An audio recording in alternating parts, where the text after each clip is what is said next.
Awesome. Well, I'm so excited to see everybody today. And today is the last session of our Rare and Resilient webinar series. And so today we're going to be talking about the process of finding a therapist and then also wrap up our series.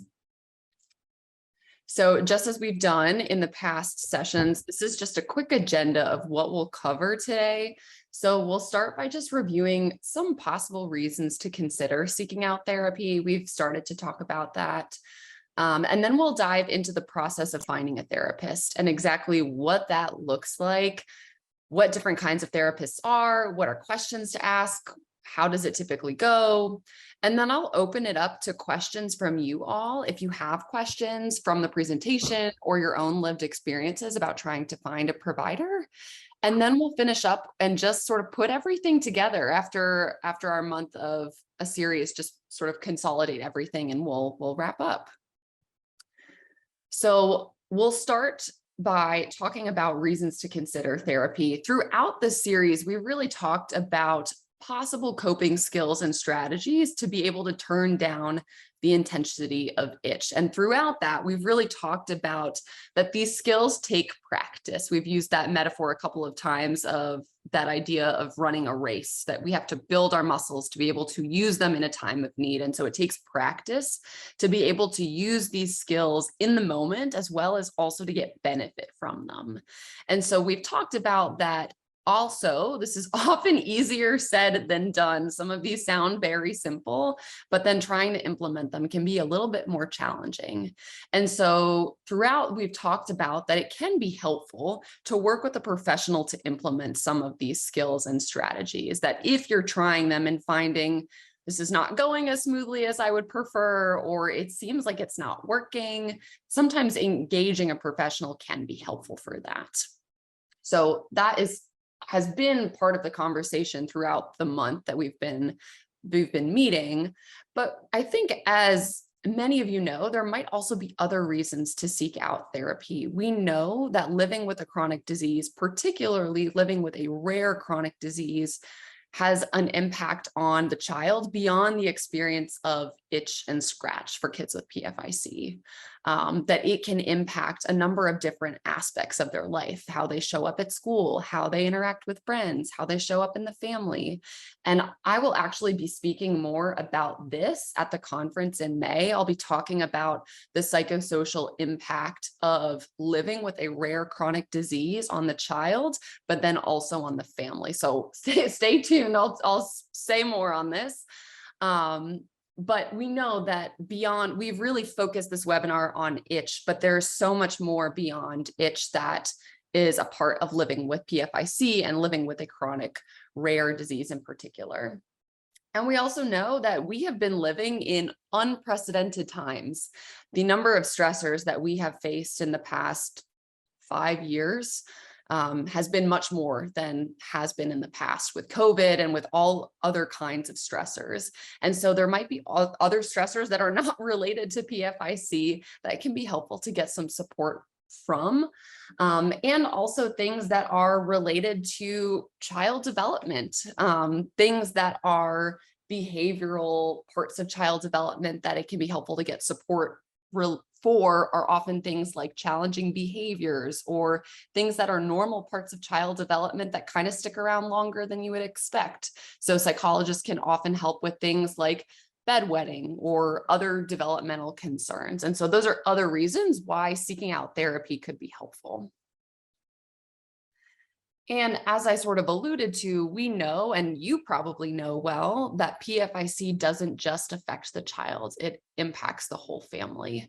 And so you can see on this slide, there's an image of a little baby in the center, and there's lots of circles around the baby, which represents the communities that the baby exists within.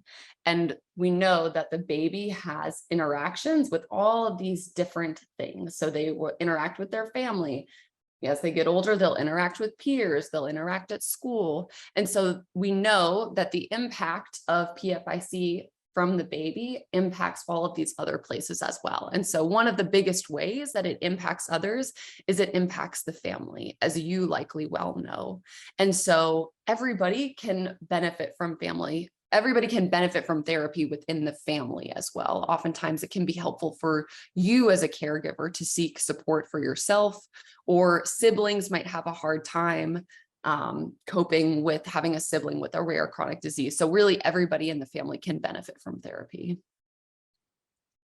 And I want to address the stigma that surrounds getting mental health services, because I think it's important to acknowledge that this stigma does exist, but I want to emphasize that it's okay to need support. As we've talked about in the first and second webinars, having a child with a rare chronic disease is a constant stressor.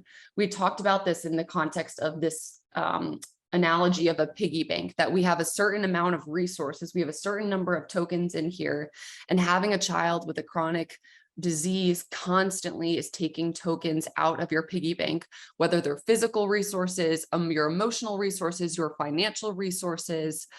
We know that having a child with a rare chronic disease means that your tokens are getting taken out more frequently and more often. And so any family that is impacted by a chronic disease, particularly a rare chronic disease, is going to have tokens taken out more frequently. And so that would mean that they might need some more support to be able to put tokens into that piggy bank. And so it doesn't mean anything about you or your family, or you and your family not being strong enough to handle something or able to handle something independently, but that any family in this position might need some extra support given the amount of stress that comes with this. So I want to say that just to set the stage for this, that it is okay to need support, and that families that are parenting a child with a rare chronic disease often need more support just because of the constant stress of it all. We also know that it's not uncommon to go to therapy or to get mental health services. So this is a picture of some data from the Centers for Disease Control and Prevention. It's from 2019, so before the pandemic, but you can see that looking at any type of mental health treatment, whether it was counseling, therapy, medication, almost 17% of kids were getting mental health services, and that's before the pandemic. And then when we look at 5-year trends, so from 2016 to 2020, so during the height of COVID, the number of kids diagnosed with anxiety grew by almost 30%. That is a very large increase. And we know that the number of kids diagnosed with depression grew by 27%. So the rates of mental health concern and need have skyrocketed. And it's also not uncommon for adults to seek out mental health services and to get mental health services. So this is data from 2019 to 2021, so capturing some of the pandemic. And if you look specifically by the aggregate, so the total of all adults combined, 21.6% of adults were getting any type of mental health treatment. So that's more than 1 in 5. And then if you look specifically within this age group of 18 to 44, it's 23%. So almost 1 in 4 adults get mental health services. And so I think it's important to acknowledge that even if people don't come out and say that and openly talk about the fact that they're getting mental health services, it is often much more common than folks might think. So how do we do it? How do we find a therapist? I have put together a little graphic that provides an overview of what the process looks like. This is based on my knowledge and my knowledge of the systems within the United States. So it may or may not translate to other countries. And some of this may be a little bit different for your own experience, but this is just a general overview of what the process might look like. And so I'm going to give you an overview, but then we're also going to dive into some of the specifics of this. So first, we start by deciding that we're going to seek out therapy. And once we do that, we want to identify trusted providers for referrals for possible therapists, or trusted search engines that we can look in. From there, we want to figure out what is important to us. What do we want to search for specifically? From there, we want to be able to then run the search and create a list of possible people that would be of interest to us. And from there, reach out to those people or practices or organizations and express interest in services. As we just talked about, the demand for mental health services has skyrocketed within the past several years. So oftentimes there is a wait list. So we'll talk about getting on the wait list and getting on many wait lists. From there, you'll complete some paperwork, just talking a little bit about what you're interested in getting support for. And then we'll wait to be contacted once there's an opening for you. You'll then do something called an intake session, which is your first meeting, which we'll talk more about. And then at that point, after meeting with that person, you get to decide whether that person seems like a good fit for you or not. And from there, decide to either go ahead and get started or keep looking and find someone else. So this is an overview of what the process could look like.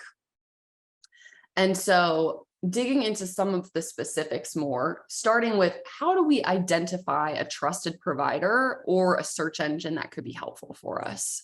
So oftentimes a provider that is a primary care physician has names and recommendations of mental health providers that are in their area or in their community that they might know. Particularly for kids, the pediatrician will often have names as well, so they can be a great place to start.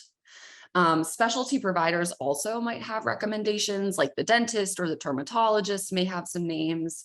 And you can also call your insurance company. So your insurance company will provide a list of therapists that are in your area that would be covered by your insurance. And we're going to talk more about the cost and insurance and that stuff later on. But that is another place that you can look. They can find people within your area. And of course, you can talk to trusted family and friends and community members about their experiences if they're people that they like or they've heard good things about certain providers.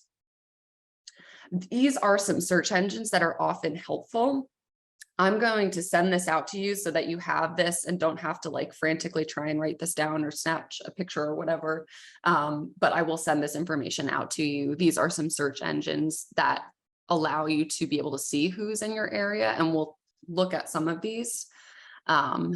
And then also for folks of color, there are often unique barriers to accessing mental health services. And some folks feel more comfortable working with a provider with a shared identity. So these are some search engines and some references or some resources that are specific for certain racial and ethnic communities. And I'm mindful that there are also other diverse identities that are important to folks that are not specific to racial and ethnic identities. And we'll talk about how to search for those things later on when you're looking for a provider.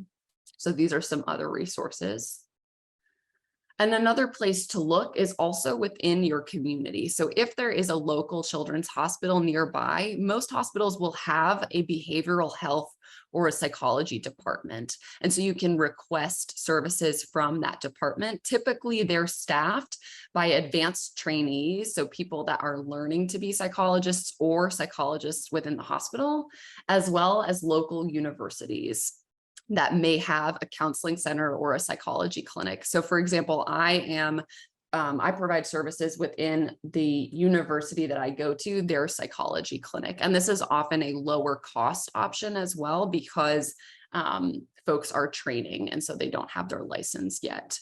Typically, both of these are I would say shorter term options. So oftentimes they won't give you a set number and say, you have to be out in 8 sessions or you have to be out in 3 months, but they typically will work with folks for more like a few months to a few years. And folks that want longer term support often are a better fit with providers that are based out of a private practice. And they might see somebody longer for like 5 years or 7 years or something like that. So we've identified where we can find possible referrals, some providers that we can ask, as well as search engines that we can use. And from there, we want to figure out what are our criteria? How do we figure out what we're looking for when we're looking for possible folks to work with? I think there are a number of things to consider that I've included here on this slide. The first of which is that person's education, their training, and their licensing. So looking at that more specifically, there are a number of different folks that provide therapy, and there are also a number of differences between them.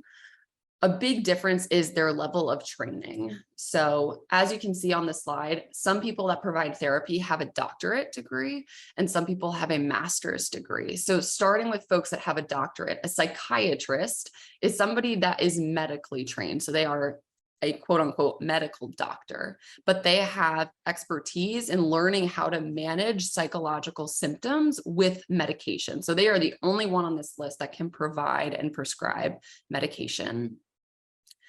The other kind of therapist that has a doctorate is a psychologist, and they either have a PhD or a PsyD. And a PhD is a doctorate in philosophy with training in psychology. And someone that has a PhD has specific training in providing clinical services, but also has specific training in conducting research and reading research and evaluating data. Someone that has a PsyD, which is a doctorate in psychology, their area of focus is explicitly on clinical training. So they don't have training on how to do research, but all of their training has gone into providing clinical services. So you'll often see these two types of degrees for folks that are providing therapy. I would say it's less common for psychiatrists to provide therapy. That's, to my knowledge, not typically an area of training. It's more so prescribing medication. And then there are also many folks that provide therapy that have a master's level degree. So you might see a licensed social worker, which have these initials after this, these letters after their name, a licensed professional counselor. A marriage and family therapist is typically somebody that has expertise working within a family system or providing support related to a partnership or a marriage, and then also a national certified counselor. And I'm happy to speak more about some of the differences between these at the end, if that's of interest and if that's helpful for folks. So that's one thing to keep in mind, is what is their education and their training. Another thing to keep in mind is their experience. How long have they been doing this? There are pros and cons to working with folks that have been doing this longer and for folks that have been doing this less. So I think folks that are newer to the field obviously don't have as much experience, but they may have more openings. You may be able to get in with them faster because they're trying to build their practice. They also may be newer to the science because they are more recently trained versus somebody who's been out in the field a little bit longer. You want to think about their areas of specialty. Oftentimes when you search for someone, you can see it'll say like specialize in treating depression, treating anxiety, treating OCD. It'll say things like that. And you want to keep in mind whether that seems to match with what you are looking for.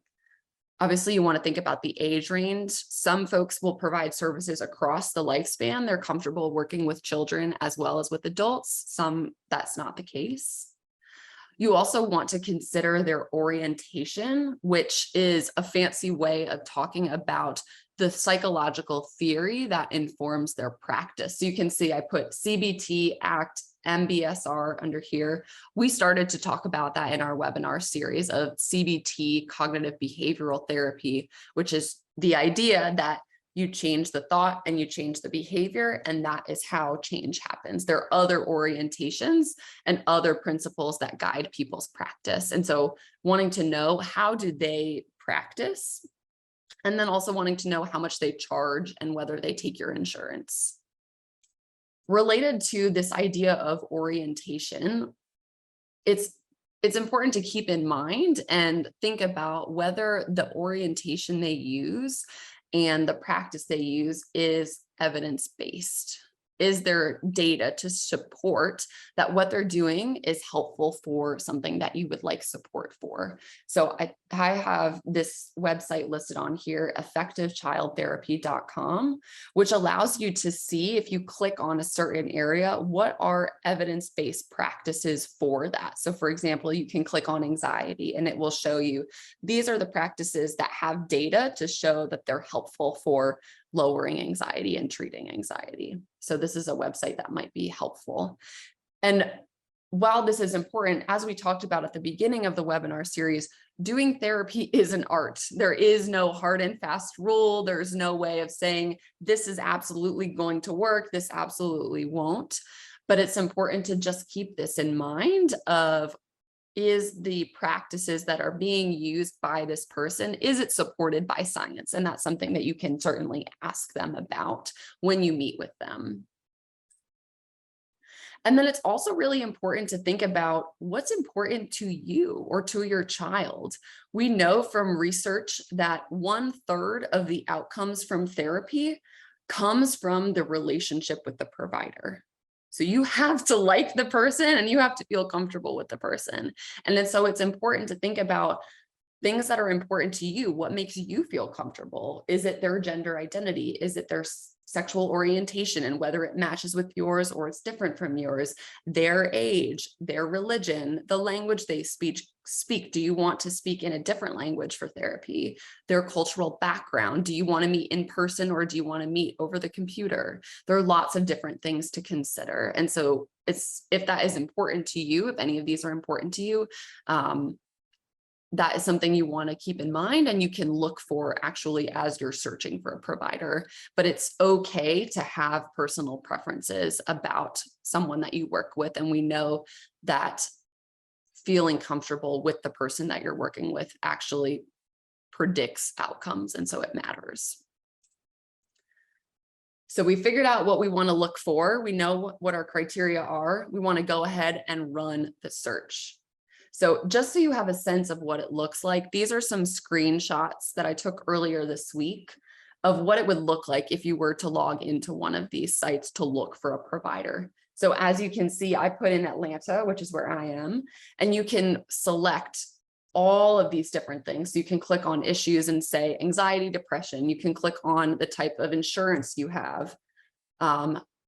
You can select the gender of the therapist that you would like, all of these things, ethnicity served, sexuality, language, all of these. And so you can really be specific in what you are looking for. Another search engine we talked about is ZocDoc. This is what it looks like. This similarly asks all these questions, but they do it in a more step-by-step way. So you'll put this in, then it'll take you to another screen. It'll ask you some more questions, go to another screen.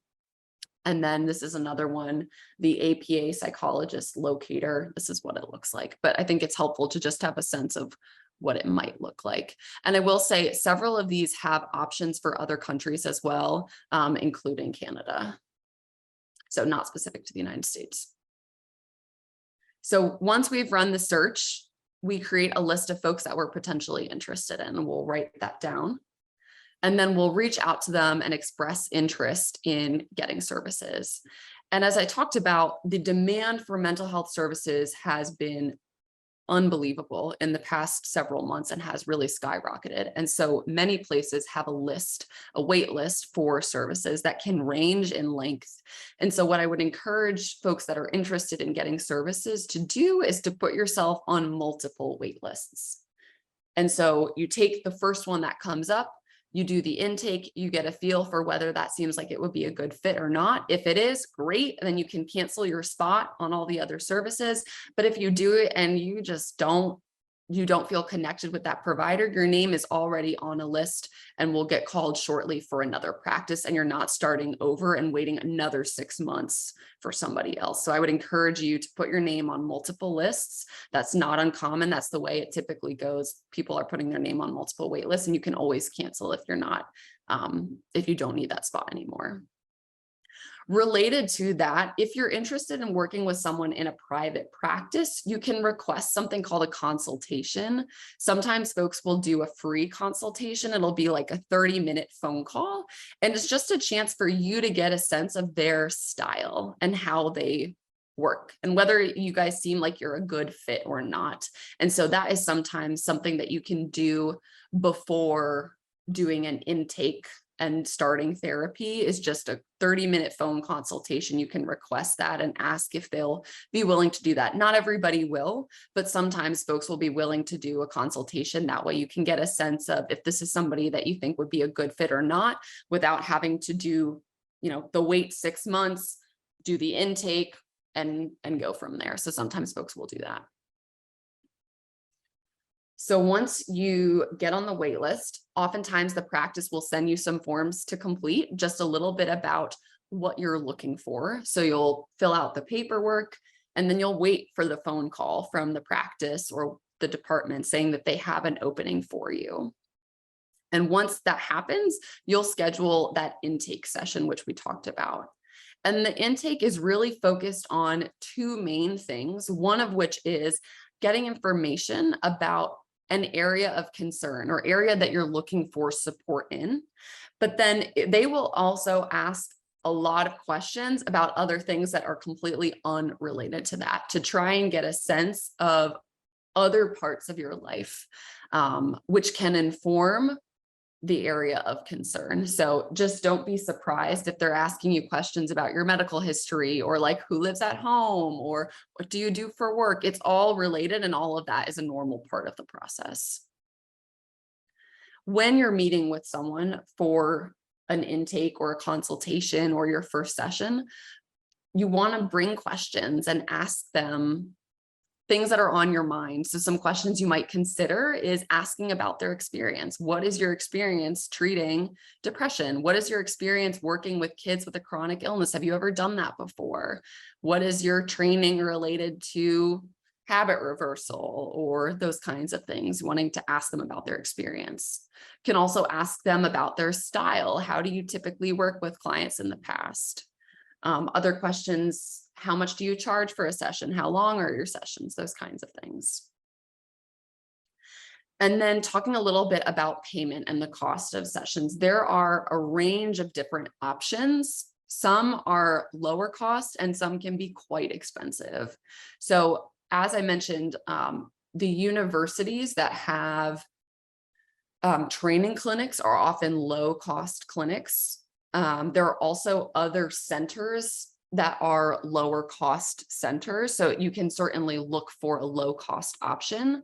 Many private practices and providers will have something called a sliding scale where their rate is X, but they're willing to be flexible and offer something lower to you if you ask about it and if you can show that you need a lower option. Insurance is also very complicated. Unfortunately, many providers don't take insurance for a number of reasons. It's very complicated. But some folks do take insurance. So if you can find someone that takes your insurance, that's the most sustainable option.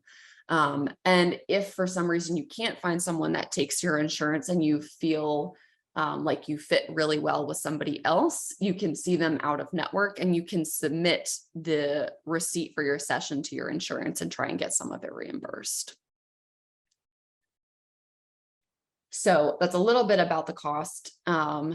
Once you do the intake and you meet with that person, you want to decide whether that person is a good fit for you or not. And it is okay for it not to be a good fit. And I often talk to families like it's finding a pair of shoes, where you might have to try on 3 or 4 pairs until you find the one that you like the way it looks, it feels good on, it's not slipping off your heels. And I think about finding a therapist in a similar way. It might take a couple of tries, and that is okay. And therapists will not take it personally if you just say, thank you so much. I don't think that we're the best fit. And oftentimes therapists are very used to folks asking them actually for referrals. Do you have anybody else that you recommend? I kind of am interested in somebody who does this, or I like somebody that's a little bit warmer, or I like someone who's a little more direct. It's okay. You will not hurt their feelings. They're very used to that. So don't be afraid to say like, I don't know that this is the best fit. And sometimes we aren't able to do that. Sometimes we've been waiting 6 months and we're going to take whatever comes up and we're going to do it short term. But I just want to put out there that it is okay to say this is not a good fit. And as we said, 1/3 of the outcomes from therapy is from the relationship with the therapist. And so if you don't like that person or you don't feel comfortable, it's in your best interest to find somebody you do feel comfortable with. And then, as we talked about, either you get started or you keep looking and you find someone else. And so that is an overview about what the process looks like, some questions that might come up. I am mindful of time that we're at 2:30. And so I want to pause, and this is an anonymous way of submitting questions. We've been using Poll Everywhere throughout the webinar series. And I'll pause, and you're welcome to submit a question, or if you want to just unmute or put it in the chat, we can address questions that way. And if there are no questions, we can skip over that too. But I want to make this as helpful as I can to you all and address any specific questions that you have about the process of finding a therapist or anything that I've talked about. Again, if you submit anything through Poll Everywhere, it will show up. So just be ready that it'll show up on the slide. But I'll pause there. Yeah, I'll go ahead and ask a question. Yeah. So a lot of families might be thinking, I'm finding a therapist for my child, but that doesn't mean they have to be a pediatric psychologist or therapist, does it? Or are you specifically looking for pediatric? If you're looking for somebody that can provide services to your child, you want somebody that has training working with a child. So a pediatric psychologist is somebody that has expertise and training working with kids with acute and chronic medical conditions. You may or may not be able to find someone that is a pediatric psychologist, but you definitely want somebody that has experience working with kids. So if you're looking for a psychologist, someone with a doctorate, you do want a child psychologist. Or experience working with kids specifically. Okay. But if you're seeking someone that is a master's level person, they're not going to be a child psychologist. You just want to make sure they have experience and they have training working with kids. Gotcha. Yeah, sounds good. So it sounds like, if you're kind of looking around your area, there's not a specific pediatric, just making sure that whoever you're going to work with has that experience with children. Exactly. Yep. And on the website, when you're searching, if you're looking through one of the search engines, it will say what age range they have experience working with. So you'll be able to see that. It should be pretty clear. Okay. And I have another question if nobody else wants to chime in. I know there's been a pretty big boom of websites like BetterHelp and things of that nature. Is that an option that people could or should take if they're having trouble getting on these wait lists, or what's your opinion on that? Yeah, absolutely. To be honest, I don't know a ton about those applications. I've heard mixed reviews, Okay. but I know that one of the nice things about apps like that is they have a little bit more flexibility. So you can text with a provider or you can talk to them on the phone. You don't have to go in person or do a video session, which I think can sometimes be helpful. I also know that I think it's been harder for folks to find someone that fits, and you might have to cycle through a little bit more to find a provider that is a good match. But I know that you can do that on the app and request a different provider. So I think those are great options. Just to be honest, I don't know a ton about them. Okay. Gotcha. Thanks. Those are the two questions that I had for you. Yeah. Caitlin, I have a question. So I've done some research like a few years ago on finding a pediatric psychologist or counselor for children specifically with the medical trauma or dealing with a chronic illness, and wasn't able to find any. But would you say that if there was a pediatric counselor or psychologist that was dealing with children's trauma in general, that would be a good fit? Yeah, if they have experience providing treatment for child trauma, they should be able to do also medical trauma as well. Thank you. Yeah, absolutely.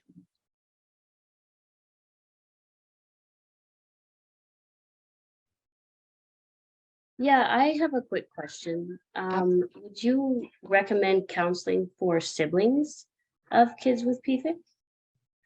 Great question. I think that it depends.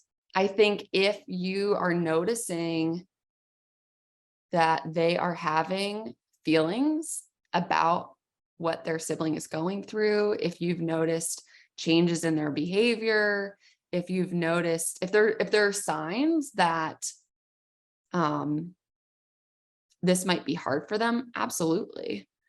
And that is something I think that can be really helpful. for siblings in particular, is having a place to talk about it with somebody that is not in the family, that is a place for them to process their own experience of it. So I would certainly think that that could be very helpful. Awesome. Thank you. Sure.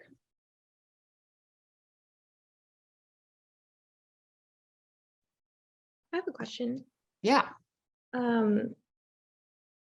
You mentioned the wait list. I know through someone dear to me that they are very bad.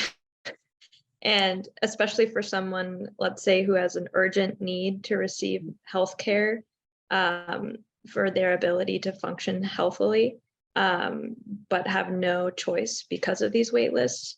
Do you have any suggestions for, alternatives, whether it's a matter of how the people around them can help support them in the meantime, or like if there is like potential for seeking like telehealth in the interim?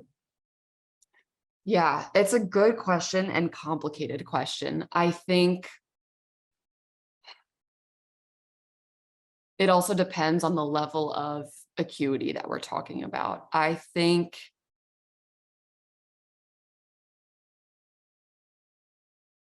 I would hope that it might be possible if someone is experiencing very acute distress, they might be able to get in with a provider more urgently. And that would be, even if you contacted a practice and said, this is what's going on, we're continuing to have problems finding someone, that they would be able to find somebody that has an opening to get that person in as soon as possible. So even if their practice isn't available, that they would say, okay, this person needs treatment immediately. I know a number of providers have openings. Here are the names, and these are folks to contact. I would guess that that would probably be the case. I think if there is any acute distress or safety concerns, you always want to go to the emergency department. There are also now national numbers that can be called to keep people safe. I also think there are, as you said, if that is not the case, that there are safety concerns or there's acute levels of distress, there certainly are things that you can do to support that person that are not therapy. We know that social support is a big one, and getting folks connected as much as possible to other people with shared experiences, it is a place to start. But it's a complicated question. And I, to be honest, don't know exactly what happens if someone is in that level of distress, whether they will make space or whether they will, I would hope that they would say, let me find someone that has an opening to get that person in. But the first goal is to prioritize safety and make sure that they are safe, and then get them into treatment as soon as possible. So typically the first task is to make sure they're safe and then get them in as soon as possible. And folks would work together to try and get them in more quickly if possible. Thank you. Yeah. Wish I had a better, more concrete answer for that, and wish I could fix the system. But I want to share as much as I know about the system so that we can work together to try and work within it as much as possible.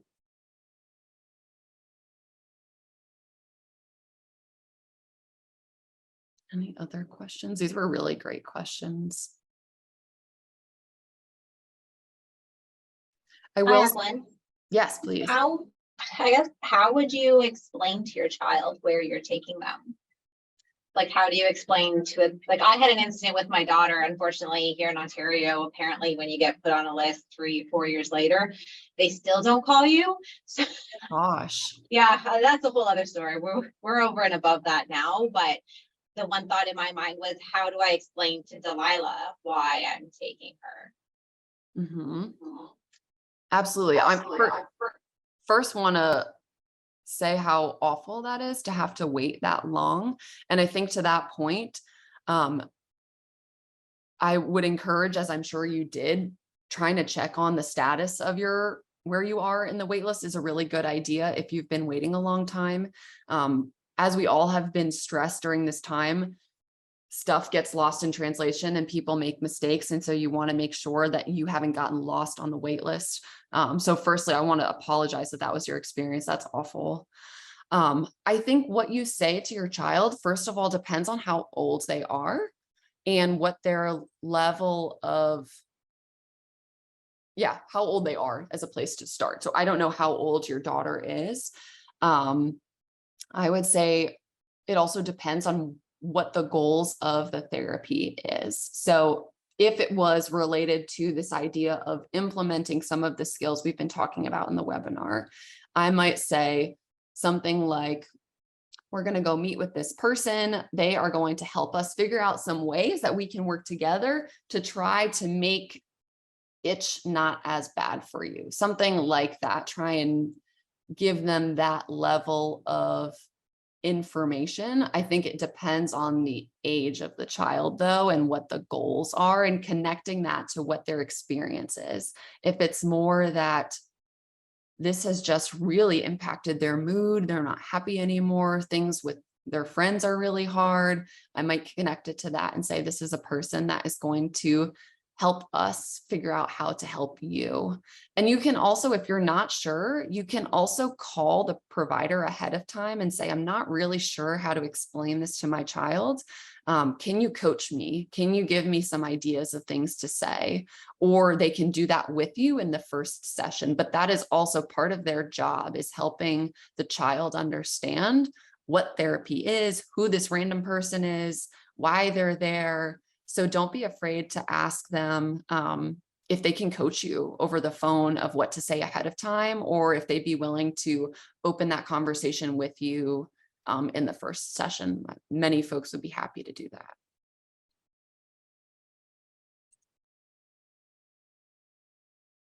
Good questions.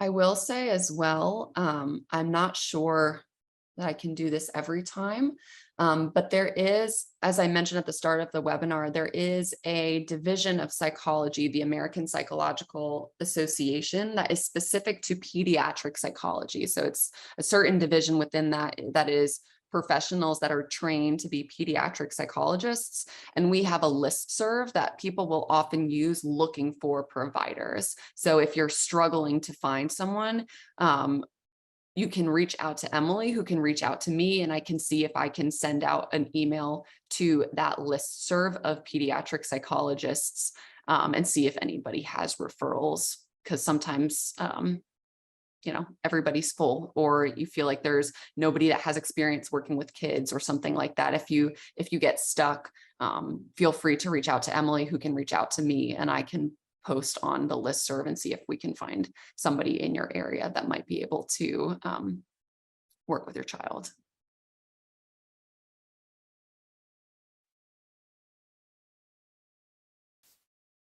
Any other questions before we shift gears and wrap up? Okay. Well, if anything comes up, feel free to put it in the chat and we can always circle back to it. But we'll transition to wrapping up in the last 15 minutes and just putting together what we've been talking about for the past month. So as you might remember, the purpose of this webinar series was really to offer a new perspective on the experience of itch, of pruritus, and offer some possible new ways of thinking about it and ideas for coping with it. And as you might remember, that we've talked about from the first and second sessions and throughout, we talked about the idea that our mind and our body are connected, that the way that we think influences our physical symptoms, and that our physical symptoms influence the way that we think. And understanding this connection can help us understand ways that we might be able to shift our experience of certain symptoms in our body.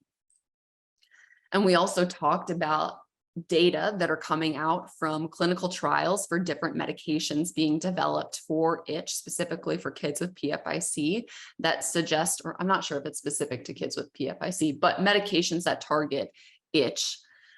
The data coming out suggests that there is a very strong placebo effect, which tells us that the way we think about itch and what we expect really influences our experience of itch, suggesting that the way we think about our experience is very strongly associated with what we experience. And so we know that folks are working hard to develop medications that target different processes in the itch experience. We've looked at this model a number of times: pruritus to itch, which is a symptom of pruritus, to the behavior, which is the scratch. And so folks are working to develop medications that will interrupt pruritus, disrupt this, so we don't have itch, we don't have scratching. Also working to block some of the itch signals that get sent to the brain or disrupt those.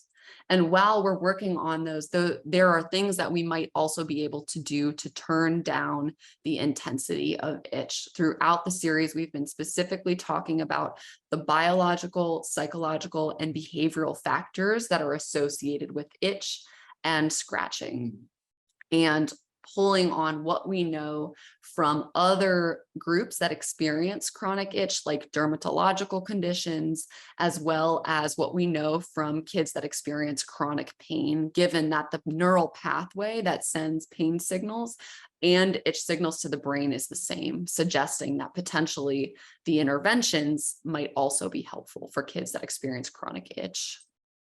And we talked about this really in the context of a dimming switch on a light, that these biological, psychological, and behavioral factors might act like a dimmer, in that they can make itch brighter, stronger, more intense, and they also might be able to turn down the intensity, make it dimmer. So it's not the on and off switch, but we can affect how it shows up. And so throughout the series, we've been talking about strategies to consider to be able to turn down itch. We specifically talked about the strong relationship between stress and itch, and we talked about evidence-based strategies that have been shown to reduce stress. We first talked about the foundations of stress and making sure that we're eating, drinking, sleeping, moving our bodies, and then these specific strategies that target the biological aspects of stress and the psychological aspects of stress. So diaphragmatic breathing, we talked about this also being called belly breathing for kids, or square breathing. We talked about progressive muscle relaxation, which was targeting one muscle group at a time, intentionally tightening it and releasing it to get that relaxation effect. We talked about guided imagery, which was using our 5 senses to distract ourselves and to take our mind somewhere else. And mindfulness, also shifting our attention away from the itch. We also talked about specific thinking patterns that are associated with itch and the intensity of itch. And that data have shown that there's really 2 types of thinking patterns that are associated with itch intensity, one of which is thoughts that emphasize a negative meaning of itch. We specifically talked about itch catastrophizing, magnifying itch, getting stuck in a loop about worrying about itch and feeling helpless in the context of itch. And we also talked about thinking patterns that are associated with acceptance, which has been shown to be associated with decreased intensity of itch. And we talked about some strategies that can change our thoughts or change our relationship to our thoughts, which has been shown to decrease intensity of itch. And as we talked about, they come from often CBT-based interventions or ACT-based interventions. And the CBT ones are trying to change the thought. So we talked about that idea of playing detective with your child. Where is the thinking trap? Considering other evidence that might go against the thinking trap and trying to come up with a thought that is more balanced. And we also talked about some ACT-based strategies that are changing our relationship to the thought, creating some distance between us and the thought So we talked about leaves on a stream, putting the thought on the leaf, watching it go down the stream, attaching it to a balloon and letting the balloon go, being the pond, noticing all the fish with different feelings and different thoughts, and really wanting to encourage your child to keep participating in activities that are important to them while accepting and letting go, diffusing, as we talked about from some of these thoughts. And we also talked about the scratch itch cycle at the beginning and strategies to disrupt this, to be able to reduce itch. And these were often behavioral strategies. So we talked about habit reversal and distraction, and really for habit reversal, trying to first increase the child's awareness of the scratching behavior. We talked about how this is so automatic at some point that we want to first, in a very neutral way, draw the child's attention to the scratching, and then introduce something that is a competing response that they cannot do at the same time that they're scratching. So some of the clinical trials we talked about had kids clench their fists for 30 seconds or hold an object for 30 seconds, positively reinforcing that response, getting it to increase again, and then distracting the child after that, shifting their attention away from the itch and engaging them in something else. And we talked about distraction as being something that's been shown to be particularly helpful for kids that experience acute pain, is taking their attention away from that sensation of pain, which might also be helpful for kids that experience itch. And then we also talked about the power of the parent and the critical role that you all play in your child's experience. You might remember from the second webinar, I showed that picture of the parent and the child and the loop that it goes in, that the way a parent feels influences the way a child feels, which goes back to the way the parent feels, and it can be vice versa, that you play a role in your child's experience. And one of the ways that you can help your child is to help yourself. And so prioritizing your own stress management, making sure you're eating, making sure you're getting enough water, making sure that you're sleeping enough. That way you have the most tokens in your piggy bank as possible. And we're still learning about responses to itch, specifically in kids that experience itch. We know from the chronic pain literature, what's been published, that the way that parents respond to children's pain influences their experience of pain as well as its impact on their life. So we know from that being able to give a very neutral and minimal response to pain has been shown to be associated with decreased pain, better functioning day to day, as well as better psychosocial outcomes, better mood, and being able to be calm in the context of pain, as well as monitoring pain and encouraging them to keep participating in activities, has been shown to be associated with some of the best outcomes for kids that experience chronic pain, and might also be helpful for kids that experience chronic itch as well, being able to monitor their itch while not giving too much attention to it. And so looking at all of these things together, we can't change PFIC yet. Hopefully, maybe in the future that will be an option, but we can build our toolbox of strategies to be able to cope with the impact that it has on our child as well as on the family. And knowing that you don't have to carry this burden alone. This is a lot for any family, for any child, and that there are communities that can support you through it, whether it is your family, your friends, getting connected to other folks with shared experiences online. I know there is a support group running. If you're not already connected to that, that's another option. And then as we talked about today, there are trained professionals that are there to support you as well. So knowing that you are not alone in this and you don't have to do this by yourself. So that is all that I have. Thank you so much for being here and for coming. And we can wrap up and say goodbye.